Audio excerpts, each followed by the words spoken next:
Welcome back to Urban Nation. I'm Rick Harp. During one of his final speeches as chair of the Canadian Construction Association, Wayne Morski had this to say. When it comes to the construction industry, First Nations are a perfect fit. They are a growing and strong workforce, particularly young Aboriginal people. Joining me on the line to elaborate on his comments in support of greater Aboriginal participation in the industry is Wayne Morski. Good morning. Good morning, Rick. Mr. Morski, in that speech that I just quoted, you also note how immigration has traditionally been seen as the only way to fill the void of skilled tradespeople. Is that still the prevalent view, and where does it come from? Well, I think that's the view of a lot of people in this country because Canada was built on a lot of immigrations, as immigrated people as they come into the country, and it just continued on from there. The problem with it right now is that there is a shortage of skilled tradespeople around the world. It's not just in North America and Canada. And so the system is not working, and the immigration process to get in is quite laborious, and so therefore there is a backlog, and that's why I don't think immigration is the only or the most preferred choice right now for immigrating skilled people into the country. So based on your experience, why have Aboriginal people not been more widely viewed in the same way as a source for skilled tradespeople, that, as a potential source of recruit for the industry? Well, it's a good question. I really don't know the answer to it. Maybe that's part of the reason why I've been so passionate about promoting it as much as I can.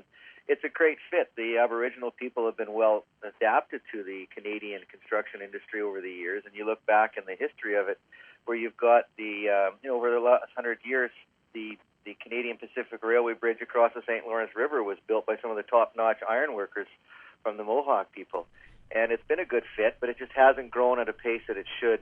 And now when we see this massive shortage of skilled trades coming down the pipe for us, and some of the statistics are staggering, that we're going to lose close to 500,000 people in our industry by the year 2019 because of a combination of the baby boomers retiring and the low birth rate.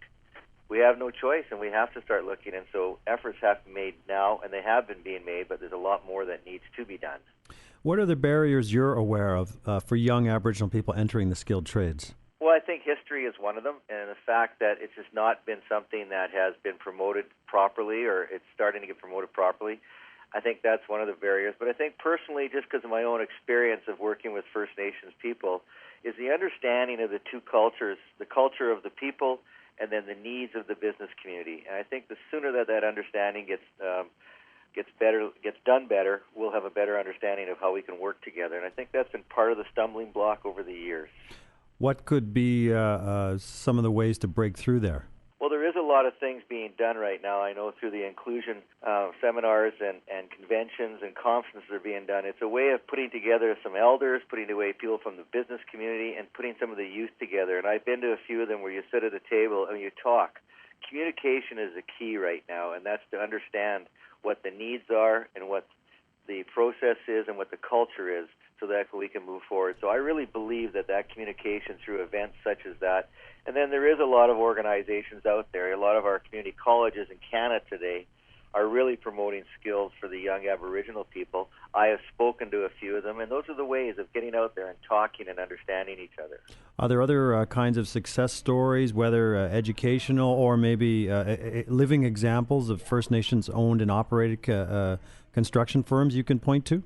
Well, I think the present situation is really clear. Like today's Aboriginal youth are excelling like they never have before. And, in Canadian cities, school attendance, rates of high school completion, the percentage of adults with college university credentials has increased quite a bit since 1981 up until now. There is examples of businesses. A lot of them are in the north where the mining is, where there's been inclusion, and it's growing. There's a very good example of a company in northern Manitoba that has taken that forward and is now recognized across the country as an example of how successful it can be when inclusion is put in place. Now, I know that at 13 years old, you joined your family business on a part-time basis. Is that often the case that firms like that are started and run by families and are kind of handed down? Is that a factor, maybe something we could encourage more of in the Aboriginal community?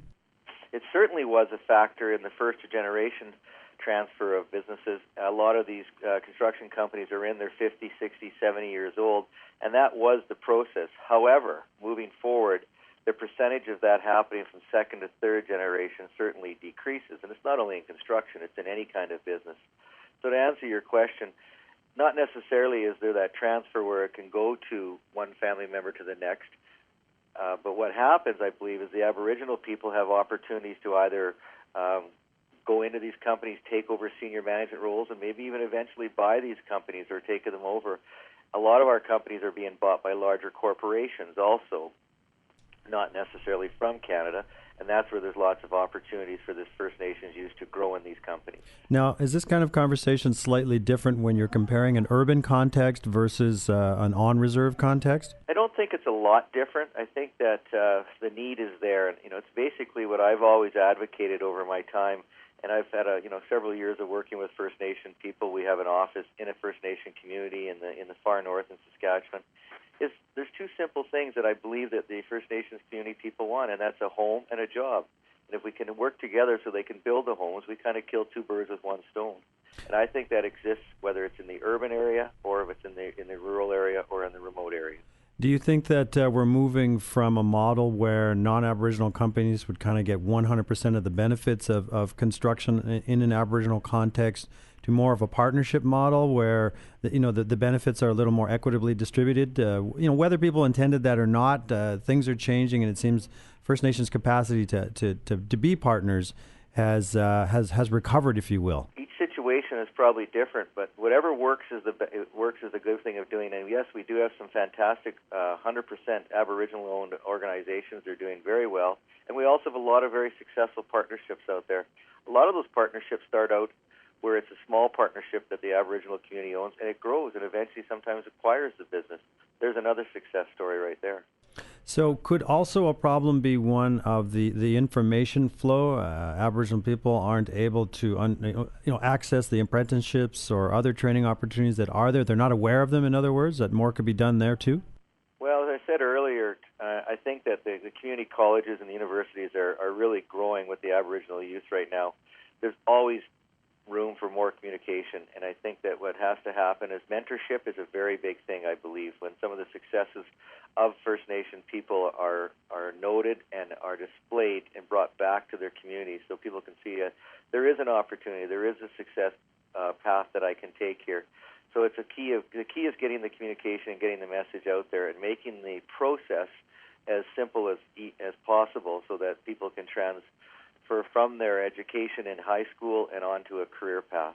Is there anything the federal government could be doing that it's not doing or doing more of to promote Aboriginal participation in the construction industry? Well, as we all know that in the last couple of years, the government of Canada has recognized how valuable our infrastructure is in Canada by the stimulus package. They use that as a method for Canada to try to ride its way through this credit storm that we have in the world right now. So we see infrastructure being a primary growth pattern for Canada. Without a healthy one, we don't have much of an economic trading nation. We need people to build it. So I think that the governments right now that are out there campaigning have to recognize the value of our community colleges. A lot of money needs to go into the community colleges. The funding has been down over the years, and as a result, we have backlogs of things. So the better we spend our money towards community colleges, the better the opportunity is for our Aboriginal youth to get these skills. It's interesting to me because there's a lot of focus on the so-called knowledge economy, and it seems to almost be at the expense of the skilled trades. Well, for many, many years, everybody told their kids to go to university, and nothing against the people that have gone that route. We need both, but the skilled trades people have not been promoted, and therefore we have this big void coming down the pipe right now with it. Wayne Morski, thanks so much. I appreciate it. Have a great day. Wayne Morski is the outgoing chair of the Canadian Construction Association. He joined us from Regina. Stay tuned. More to come on Urban Nation.